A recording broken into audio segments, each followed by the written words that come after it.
पहले दिल्ली में निर्भया कांड हुआ था और अब कोलकाता में निर्भया कांड हो गया।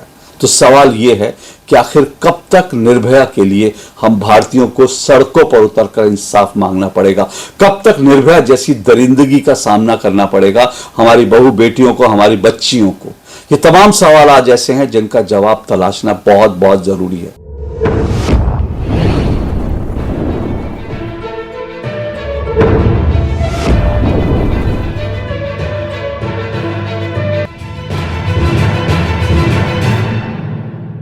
पश्चिम बंगाल की राजधानी कोलकाता में एक महिला डॉक्टर को जिस दरिंदगी के साथ बलात्कार करके उनकी हत्या कर दी गई, उससे पूरे देश में गम और गुस्से की लहर दौड़ गई है।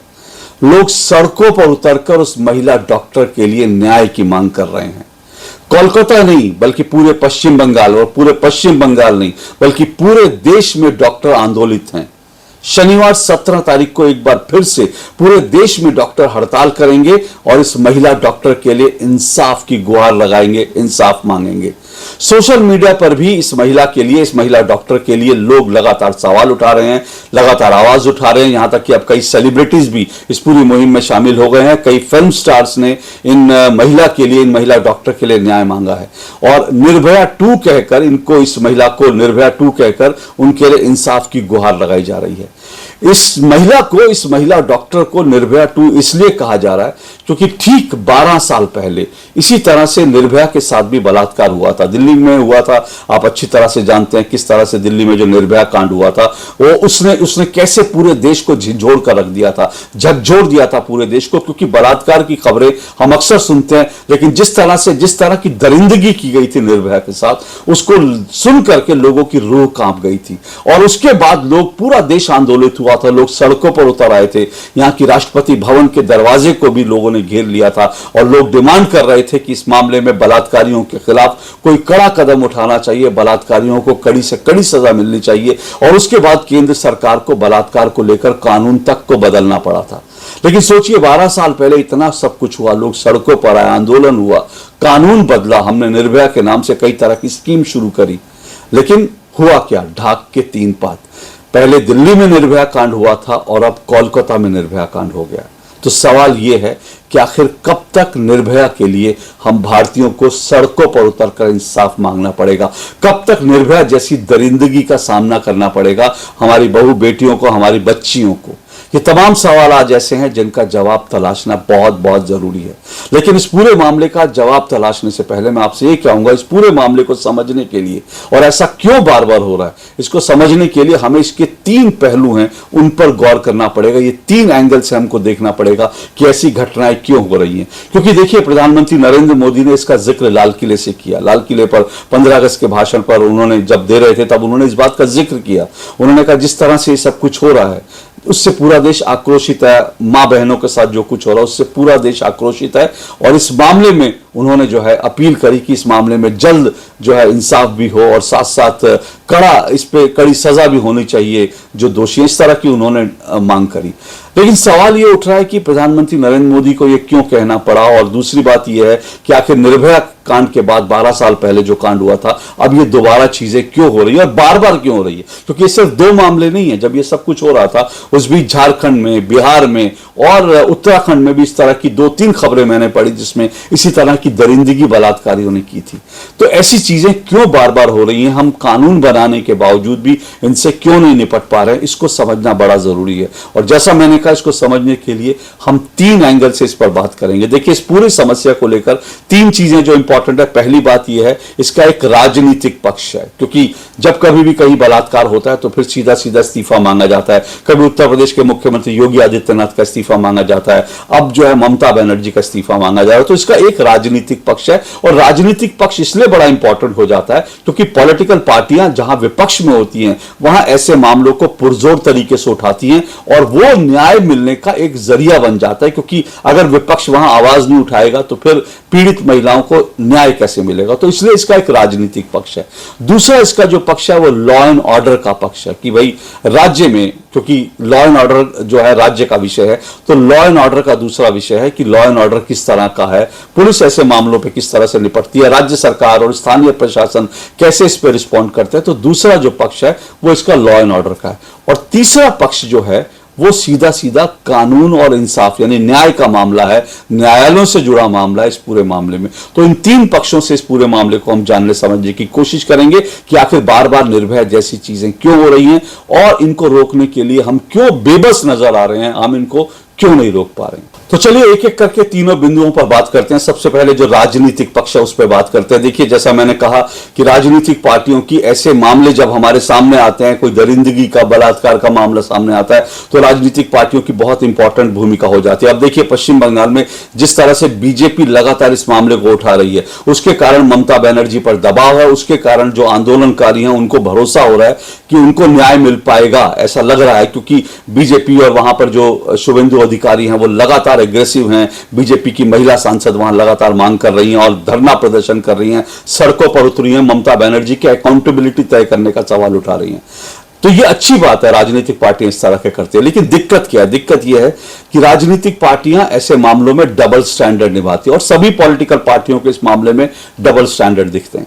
क्योंकि देखिए, हाथरस का मामला आपको अच्छी तरह से याद है। हाथरस के मामले में क्या हुआ था? उत्तर प्रदेश के हाथरस में जब ये मामला सामने आया था तो किस तरह से पुलिस ने, उत्तर प्रदेश की पुलिस ने रातों रात जो है हाथरस जो पीड़िता थी उसको ले जाकर उसकी डेड बॉडी जला दी थी, मीडिया को किस तरह से रोकने की कोशिश की थी, वो आपको अच्छी तरह से याद है। इसलिए आज पश्चिम बंगाल में बीजेपी अच्छा काम कर रही है, लेकिन बीजेपी से भी कई सवाल उठते हैं कि जब उनके राज्यों में ऐसा होता है तब वो इस तरह के एग्रेसिवनेस क्यों नहीं दिखाती, तब वो तुरंत न्याय क्यों नहीं करती। जब बीजेपी के नेताओं पर आरोप लगते हैं तब वो क्यों नहीं जो है तत्परता दिखाती। ये सवाल बीजेपी से है।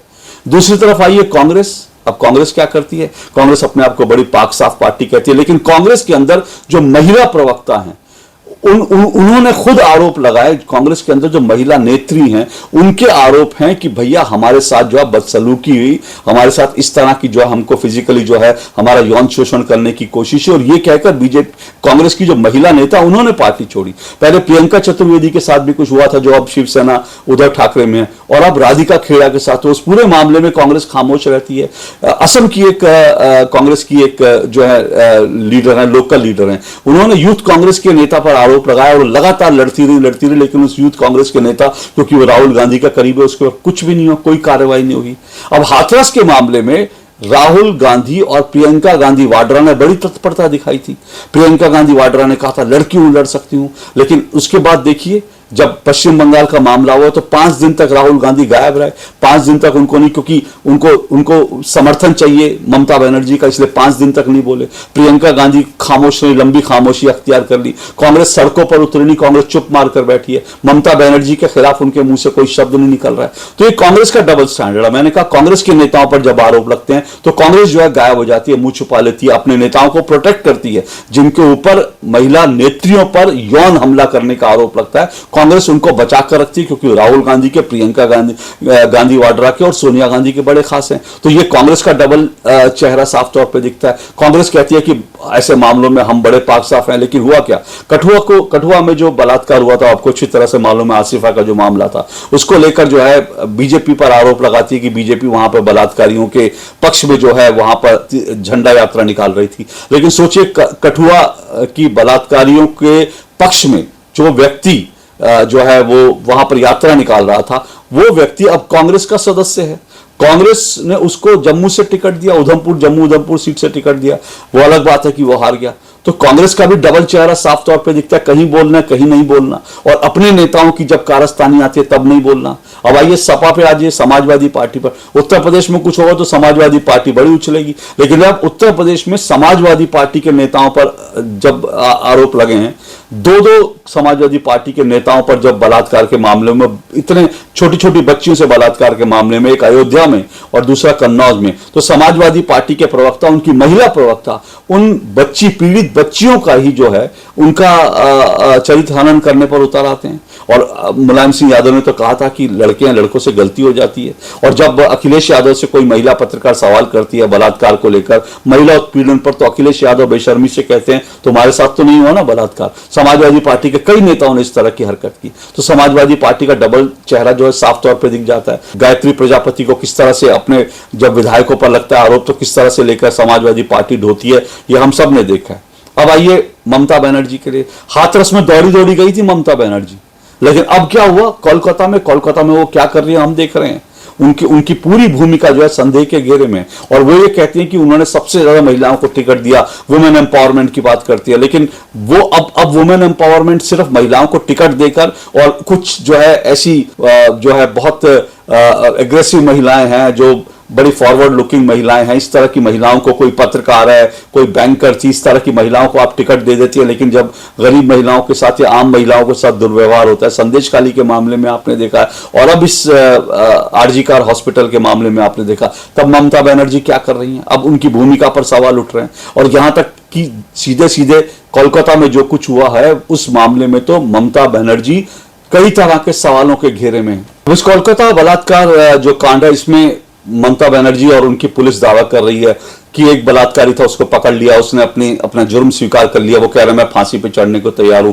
लेकिन जो हड़ताली डॉक्टर हैं उनका सीधा सीधा कहना है कि जिस तरह की ऑटोप्सी रिपोर्ट आई है, जिस तरह की जो है पोस्टमार्टम रिपोर्ट आई है, ये एक व्यक्ति का काम नहीं है, ये सामूहिक बलात्कार है, और एक व्यक्ति के सर पर इसलिए मारा जा रहा है ताकि इसमें जो और लोग शामिल हैं उनको बचाया जा सके। सीधा सीधा आरोप लगा रहे हैं। कुछ और थ्योरीज जो है जो वो उस पर भी डॉक्टर्स लगातार बात कर रहे हैं। सोशल मीडिया पे लिखा जा रहा है कि इस हॉस्पिटल के अंदर कुछ गड़बड़ चीजें थी, कुछ गड़बड़ मामला चल रहा था, और उस जो महिला डॉक्टर उसको मालूम पड़ गया था, और इसलिए उसके साथ ऐसा किया गया, उसको इस बेरहमी से मार दिया गया ताकि जो सच है वो छुपा रह सके। बड़ी बात क्या है, बड़ी विडंबना यह है कि ममता बनर्जी खुद ही वहां की पश्चिम बंगाल की हेल्थ मिनिस्टर हैं, और उनके रहते हॉस्पिटल में, कोलकाता के हॉस्पिटल में ऐसा हो जाता है। इससे बड़े दुर्भाग्यपूर्ण क्या हो सकता है। और उसके बाद हॉस्पिटल के प्रशासन ने किस तरह से पहले जो पीड़ित जो डॉक्टर थी, जिसकी मृत्यु हो गई, उनके परिवार को किस तरह से झूठ बोला कि ये तो आत्महत्या का मामला है, आत्महत्या है। बिना जांच के उन्होंने आत्महत्या बोल दी। 3 घंटे तक उनको डेड बॉडी नहीं देखने दी। और उसके बाद जो है हड़ताली डॉक्टर्स का आरोप है कि सबूत नष्ट करने की कोशिश की जा रही है। उसके बाद जब हड़ताली डॉक्टर्स जो हैं वो तमाम सड़कों पर उतरते, इससे पहले सीबीआई जांच को लेकर ममता बनर्जी आनाकानी करती रही, तो कोर्ट में जो है ये मामला गया, कोर्ट में ने जो इसको सीबीआई, कोलकाता हाई कोर्ट ने कहा कि इसकी सीबीआई जांच होनी चाहिए, तब जाकर बात सीबीआई तक पहुंची है। और इसके अलावा जब तमाम हड़ताली डॉक्टर सड़कों पर उतरे तो उसके बाद हमने देखा कि किस तरह से 14 अगस्त की रात को हड़ताली डॉक्टर्स पर कैसे हमला कर दिया गया। एक भीड़ आती है ये कहने के लिए कि वो इस धरना प्रदर्शन में शामिल होने के आई है। ट्रकों में बैठकर ये लोग आते हैं और अचानक से ये लोग हड़ताली डॉक्टरों पर जो इंसाफ की मांग कर रहे हैं उन पर हमला कर देती है भीड़। पुलिस कहीं नजर नहीं आती, किसी की गिरफ्तारी नहीं होती। और ये भी अब डॉक्टर आरोप लगा रहे, जो भीड़ आई थी इसने भी हॉस्पिटल के अंदर घुसकर सबूत नष्ट करने की कोशिश की थी। सबसे बड़ा सवाल यह, आरजी कर जो हॉस्पिटल है उसके जो प्रिंसिपल हैं, वहां के जो प्रिंसिपल थे, उनके प्रिंसिपल को रिजाइन देना पड़ा, क्योंकि अल्टीमेटली जिम्मेदारी उनकी है। वो उनके हॉस्पिटल में ऐसा कैसे हो गया? वो रिजाइन देते हैं, लेकिन 4 घंटे में ममता बनर्जी उनको किसी और हॉस्पिटल में, किसी और जगह पर जो है पोस्ट कर देती हैं। वो तो हाईकोर्ट का भला हो, हाईकोर्ट ने कहा इस तरह से कैसे हो सकता है। वो आरजी कर हॉस्पिटल के जो प्रिंसिपल थे, जो जिनके ऊपर जो इस वक्त संदेह के घेरे में है, उनको रिप्रेजेंट करने के लिए पश्चिम बंगाल का जो है एक सरकारी हॉस्पिटल पहुंचता है अदालत में। कोर्ट इसको लेकर भी हैरान है कि ऐसे कैसे हो सकता है कि आपका बचाव करने एक सरकारी जो है वो वकील आ रहा है। ये तमाम चीजें जिसको लेकर ममता बनर्जी की भूमिका, उनकी सरकार पर सवाल उठ रहे हैं। और हो क्या रहा है, ऐसे सवाल जब महुआ मोइत्रा, सागरिका घोष जैसी जो बड़ी हाई फ्लाइंग जो सांसद हैं, जो अपने आप को बड़ा अभिव्यक्ति की आजादी का और महिलाओं के बड़ी झंडा बरदार बनती है, जब सोशल मीडिया पे लोग उनसे सवाल पूछ रहे हैं तो उनको ब्लॉक कर रहे हैं, सवालों का जवाब नहीं दे रहे, ब्लॉक कर दे रहे हैं। इस तरह की चीजें हो रही हैं। और कोलकाता की पुलिस क्या कर रही है? कोलकाता की पुलिस सीधा सीधा लोगों को मैसेज भेज रही है सोशल मीडिया पे, अगर आपने इसको लेकर अफवाह फैलाई तो आपके खिलाफ लीगल एक्शन होगा, ये होगा, वो होगा। एक तरह से वो पत्रकारों को और सोशल मीडिया पे जो लोग बात कर रहे हैं उनको डराने की कोशिश कर रही है, ये कहकर कि ये लोग अफवाह फैला रहे हैं। अगर वो लोग अफवाह फैला रहे हैं तो आप सच बताइए ना, आप सच क्यों छुपा रहे हो? आप सच्ची चीजें बताओ, उसके बाद लोग अफवाह नहीं फैलाएंगे। और अगर अफवाह फैल रही है तो आप उसका खंडन करिए और आप ये कहिए कि भाई सच बात ये है और ये हमारे फैक्ट्स हैं, वो आप पब्लिक डोमेन में आके रखिए। उसके वजह आप क्या कर रहे हैं? आप मैसेज भेज रहे हैं कि आपके खिलाफ लीगल एक्शन होगा। बरखा दत्त जैसी वरिष्ठ पत्रकार जो हैं, जो इस पूरी जो सेकुलर मंडलियां उसके एक चेहरा रही हैं, उन तक को जो है कोलकाता की पुलिस ने उन तक को सोशल मीडिया पे मैसेज भेज के बोला कि आपके खिलाफ लीगल एक्शन होगा अगर आप इस तरह की जो है अनवेरिफाइड खबरें इस तरह की फैलाएंगी। तो ये सब कुछ हो रहा है पश्चिम बंगाल में ममता बनर्जी के साथ। तो ममता बनर्जी की भूमिका जो है वो सवालों के घेरे में, संदेशखाली में जो हुआ था वो भी हमने देखा था, और इसके पहले बीजेपी की कई महिला कार्यकर्ताओं का बलात्कार हुआ था सिर्फ इसलिए क्योंकि वो पश्चिम बंगाल में ममता बनर्जी का विरोध कर रही थी। वो भी मामला हाईकोर्ट में चल रहा है। और सबसे बड़ी बात है कि इस पूरे मामले में कोलकाता के जो पुलिस कमिश्नर है, अब उनकी भूमिका पर कोर्ट में सवाल उठ गया। मैं इस बारे में क्या कहूंगा, मैं आपको सिर्फ एक वीडियो दिखाता हूं जो हाई कोर्ट में चर्चा हो। ये कहा कोर्ट, उस वकील ने जो इस पीड़ित पक्ष का, जो निर्भया 2 जो है कोलकाता की निर्भया, उनका जो केस रख रहे थे, उन्होंने कोलकाता के पुलिस कमिश्नर को की भूमिका पर सवाल उठाते हुए कहा कि ये जब ये आईजी थे तब भी इस तरह का मामला होता और सबूत नष्ट कर दिए गए थे। तो इसलिए उन्होंने कई तरह की आशंका जताई थी। ये वीडियो आप देख लीजिए, उसके बाद मैं आपको आगे की विषयों पर मैं चर्चा करूंगा। Rest assured, my lord, 10 years from now, because I have argued Kamduni, in which the acquittals took place, this case will go just the Kamduni way. The accused will be acquitted. And I will show it to your lordship how he will be acquitted. Because this very commissioner of police was the inspector general of the CID when Kamduni murder took place. It is due to his blotching up of the entire case that today Kamduni has failed. I was a defense counsel. I defended them. But today when I appear for the victim, this person has now been rewarded by being made a CP. This person should be put on compulsory waiting. He is the person who is responsible for the Kamduni rape and murder because he was the head of the investigation. He blotched it up completely. And the same thing he has done. What he has done, he has, on the victim's body, he bought a scratch mark. In the Kamduni case, same thing happened. They bought a scratch mark on the victim. We argued, and this honorable court acquitted that person with a scratch mark. Same thing. Same modus operandi by this Vineet Goyal. But he needs to go. तो देखा आपने, ये court का video था और court में क्या कुछ चर्चा हुई। अब देखिए, इसका एक जो मैंने कहा लॉ एंड ऑर्डर का विषय है, कानून व्यवस्था का मामला। अब इसमें कानून व्यवस्था हमेशा राज्यों का विषय होता है, और अगर उत्तर प्रदेश में बलात्कार ज्यादा हो रहे हैं तो वहां पर जो है लॉ एंड ऑर्डर पे सवाल उठते हैं, और अगर राजस्थान में ज्यादा हो रहे हैं तो फिर जो है वहां की लॉ एंड ऑर्डर पे, पश्चिम बंगाल में अब हुआ है तो वहां की लॉ एंड ऑर्डर पे सवाल उठते हैं। पश्चिम बंगाल को लेकर और कोलकाता को लेकर खास करके दावा हमेशा टीएमसी के लोग करते हैं कि बड़ी सेफ जगह है, लेकिन कितनी सेफ जगह ये तो हमको पता पड़ गया, हॉस्पिटल में भी सेफ नहीं है। तो लॉ एंड ऑर्डर को लेकर जो सवाल उठते हैं उसमें देखिए पुलिस की जो एजेंसी है उसका एक बहुत बड़ा रोल है। अब लेकिन सवाल तो ये है ना कि अगर कोलकाता के पुलिस कमिश्नर पे ही सवाल उठ रहे हैं और वकील हाईकोर्ट के अंदर सवाल उठा रहे हैं, तो लॉ एंड ऑर्डर को लेकर हम क्या कह सकते हैं, इससे ज्यादा क्या कह सकते हैं। लॉ एंड ऑर्डर के साथ दिक्कत ये आती है, दूसरी तरफ हम उत्तर प्रदेश में जब देखते हैं, उत्तर प्रदेश में जब अयोध्या और कन्नौज के मामलों में जब वहां की पुलिस ने एक्शन लिया, स्विफ्ट एक्शन लिया, तेजी से एक्शन लिया, तो किस तरह से उसके पुलिस के एक्शन पर सवाल उठा दिया गया समाजवादी पार्टी ने और बाकी जो लोगों ने, किस तरह से पुलिस को ही जो है संदेह के घेरे में डाल दिया। तो इस तरह की चीजें हैं जो लॉ एंड ऑर्डर के मामले में, लॉ एंड ऑर्डर बड़ा जरूरी विषय है। और जब आपका मुख्यमंत्री जो है, राज्य का मुख्यमंत्री, जब वो लॉ एंड ऑर्डर के मामले में कड़ाई से करता है और पॉलिटिकल पार्टियां उस मामले में दोहरा चेहरा नहीं दिखाती, तब वहां की लॉ एंड ऑर्डर जो है वो इफेक्टिव होती है। तो लॉ एंड ऑर्डर को हमें दुरुस्त करना पड़ेगा। हॉस्पिटल के अंदर अगर बलात्कार हो रहा है वह और अगर इस तरह से जो है ओपनली जो है इस तरह की चीजें हो रही हैं, तो फिर सोचना पड़ेगा कि राज्य की लॉ एंड ऑर्डर की सिचुएशन क्या है, और उसके लिए मुख्यमंत्री से जवाब मांगना पड़ेगा। मुख्यमंत्री की जवाबदेही तय होती है। अब तीसरा जो इंपॉर्टेंट बात है वो यह है न्याय का, कानून का लेकर। तो जहां तक न्याय और कानून व्यवस्था की बात है, देखिए इसमें ये जो प्रधानमंत्री नरेंद्र मोदी ने लाल किले से भी कहा कि अपराधियों में, जो इस तरह के अपराधी होते हैं उनमें डर होना चाहिए, और ये सही बात है। डर नहीं होगा तो फिर इसी तरह के बलात्कार होते रहेंगे। निर्भया कांड के बाद जब फांसी की सजा का हमने प्रावधान किया था, तो उसका मतलब ये था कि अगर ज्यादा से ज्यादा बलात्कारियों को फांसी होगी तो फिर लोगों के मन में डर बैठेगा कि इस तरह की चीज हम ना करें, क्योंकि कोई भी अपराधी जो है वो तब बलात्कार जो है इस तरह की चीजें करता है जब उसको मालूम है कि उसको सजा नहीं होगी और वो इससे सजा से बच सकता है। लेकिन अगर आपको पता रहेगा आपको सजा होगी, फांसी की सजा होगी, जल्द होगी, आप बच नहीं पाओगे, तो बहुत सारे लोगों के मन में डर बैठ सकता है। हालांकि इसको लेकर दो पक्ष एक सामने आए। कई लोग जो हैं जो फांसी की सजा के खिलाफ हैं, उन्होंने कहा कि भाई फांसी नहीं होनी चाहिए, क्योंकि उससे क्या होगा, वो बलात्कार करने वाले को जो है वो हत्या कर देंगे। और ऐसा कई चीजों में देखा भी गया, कई बार हमने देखा भी है, कई ज्यादातर आप बलात्कार के बाद महिलाओं को मार देते हैं। लेकिन सवाल ये नहीं है कि भाई अगर आपकी लॉ एंड ऑर्डर ठीक होगी, आपकी कानून व्यवस्था ठीक होगी, जांच एजेंसियां ठीक से जांच करेंगी, तो फिर ऐसा नहीं है कि हत्या करके कोई भाग जाएगा, बच जाएगा। लेकिन सवाल यह है कि उसको सजा तो हो। दिक्कत यह है कि हमारे यहाँ सजा ही नहीं हो रही। अब आप देखिए कि ये निर्भया कांड जो दिल्ली का हुआ था, ये कब हुआ था? ये साल 2012 में हुआ था। और इस मामले में सजा कब हुई? इस मामले में इतना हल्ला हुआ था, इतना लोग सड़कों पर उतरे थे, उसके बावजूद 2020 में 20 मार्च 2020 में इन जो ये जो बलात्कारी थे, इनको फांसी की सजा हुई।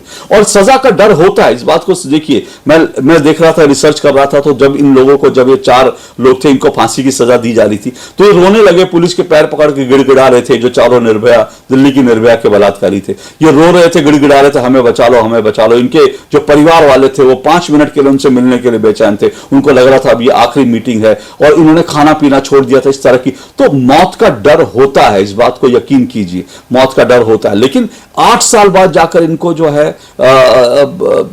है इनको फांसी की तख्ते पर लटकाया गया। और उसमें भी एक जो सबसे ज्यादा जो विभत्स जिसने काम किया था, जिसने सबसे ज्यादा निर्भया, दिल्ली की निर्भया के साथ सबसे ज्यादा घिनौना काम किया था, वो जो है उसको माफ कर दिया गया। और उसको माफ करके उसको सिलाई मशीन दे दी दिल्ली के मुख्यमंत्री अरविंद केजरीवाल ने कि जाओ अपना फ्यूचर बनाओ, दर्जी मास्टर बन जाओ। तो इस तरह की जो चीजें होती हैं, वो उसके कारण दिक्कत होती है। और निर्भया का मामला है, जब तक निर्भया को लेकर लोग सड़कों पर उतरे थे, और उसके बाद जो है 8 साल लग गए, तो उस बीच कितनी ही महिलाओं के साथ और बलात्कार हुआ। तो जो बलात्कारी थे, उनको था कि भाई निर्भया के मामले में भी 8 साल हो गए, क्या फर्क पड़ता है। ये जब इस तरह से डिले होती हैं चीजें, तब दिक्कत होती है। ऐसे मामलों में तुरंत जो है फास्ट कोर्ट के साथ न्याय आना चाहिए, और तुरंत इनको फांसी पे लटका देना चाहिए। मेरा देखिए मानना, मैं मानता हूं कि अगर हम ये तय कर लें, अगर हमारी अदालतें तय कर लें, हमारा सिस्टम ये तय कर ले कि हर महीने कम से कम 4 बलात्कारियों को फांसी की सजा मिलनी चाहिए, 4 बलात्कारियों को हर महीने फांसी की सजा अगर आप देंगे, तो लोगों के मन में खौफ बैठेगा। जो बलात्कारी हैं, जो भविष्य में जो बलात्कार करने का विचार आता है, उनके मन में खौफ बैठेगा, क्योंकि मौत का डर फिर कह रहा हूं सबको होता है। लेकिन देखिए हो क्या रहा है। हमने 2020 में जब ये निर्भया के बलात्कारियों को फांसी हुई, उसके बाद आज 4 साल हो गए हैं। 4 साल के बाद भी आज तक किसी और बलात्कारी को आज तक फांसी नहीं। और निर्भया से पहले कब आखिरी बार फांसी हुई थी? साल 2004 में। तो सोचिए 2004 में एक फांसी हुई थी बलात्कारी को, धनंजय चटर्जी, जो पश्चिम बंगाल में का एक बलात्कारी था। 2004 में धनंजय चटर्जी को, और उसके बाद 2020 में 16 साल तक किसी बलात्कारी को फांसी नहीं हुई। और निर्भया के मामले में भी 8 साल बाद फांसी होती है। तो फिर आप ऐसे में कैसे डर कायम कर पाएंगे? कैसे जो बलात्कार की जो हिम्मत रखते हैं, जो उनके मन में इस तरह की बात होती है, कैसे इनके मन में कोई डर, कानून का खौफ बिठा पाएंगे? इस तरह से नहीं होगा। जब तक हर महीने 4 बलात्कारियों को फांसी के तख्ते पर नहीं लटकाएंगे, तब तक आप किसी को निर्भया बनने से रोक नहीं सकते। इस तरह की घटनाएं होती रहेंगी।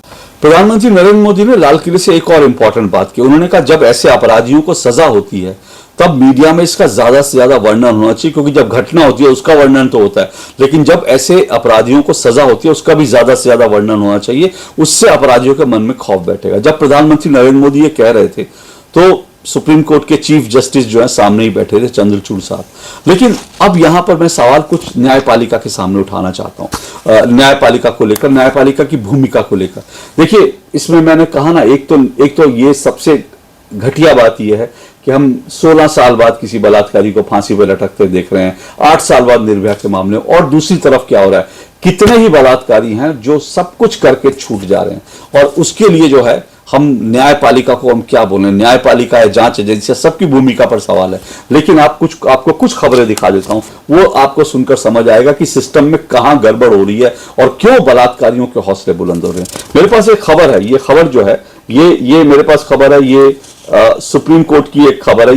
ये मध्य प्रदेश में एक बच्ची के साथ, 4 साल की बच्ची के साथ विभत्स कांड हुआ था, विभत्स बलात्कार का केस हुआ था।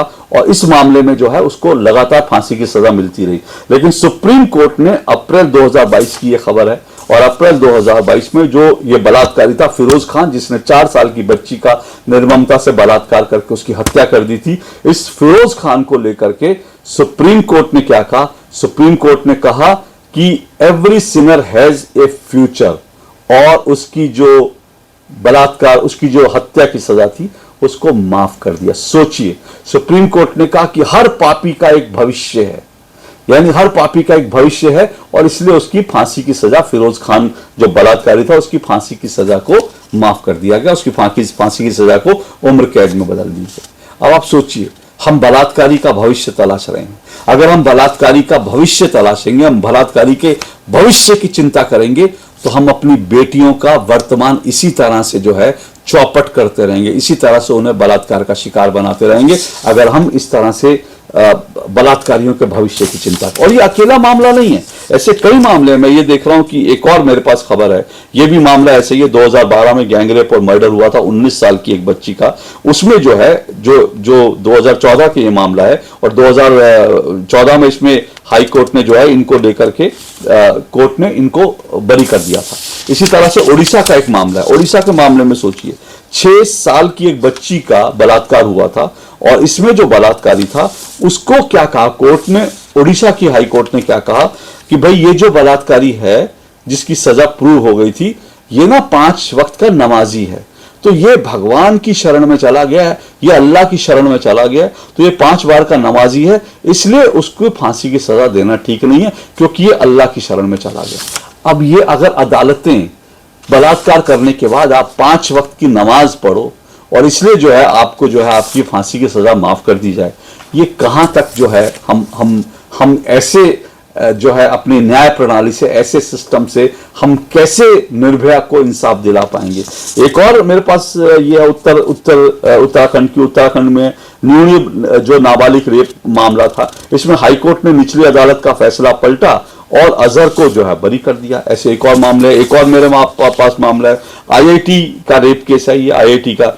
और इस IIT रेप केस में क्या किया, कोर्ट ने कहा कि स्टूडेंट जो है वो बड़ा टैलेंटेड है और इसलिए जो है उसका वो फ्यूचर एसेट है और इसलिए जो है उसको एग्जाम देने के लिए उसको छोड़ दिया गया।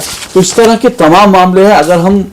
अगर हम बलात्कारी के भविष्य की चिंता कर रहे हैं तो फिर मैं कह रहा हूं कि आप निर्भया क्या वर्तमान जो है वो चौपट कर रहे हैं, बच्चियों का वर्तमान चौपट कर रहे हैं और ऐसी लगातार निर्भया एक के बाद एक जो है ऐसे कांड होते रहेंगे। फिर कह रहा हूं ये बड़ा जरूरी है, अगर आपको इससे बचना है, निर्भया इस तरह की ना हो, कोलकाता से लेकर जो है दिल्ली तक इस तरह की घटनाएं ना हो, तो राजनीतिक पार्टी अपना डबल स्टैंडर्ड छोड़ें।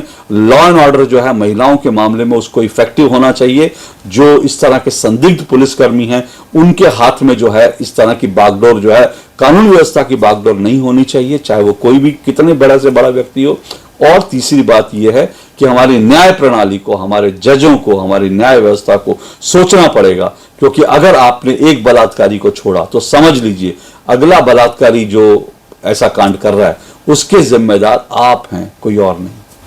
आज के लिए इतना ही। जागिए, सोचिए और अपनी आवाज उठाइए। और कोलकाता की ये जो निर्भया है इसके लिए आपको भी आवाज उठानी है, इसको इंसाफ मिलना ही चाहिए। ऐसी दरिंदगी हम सभ्य समाज में स्वीकार नहीं कर सकते। नमस्कार।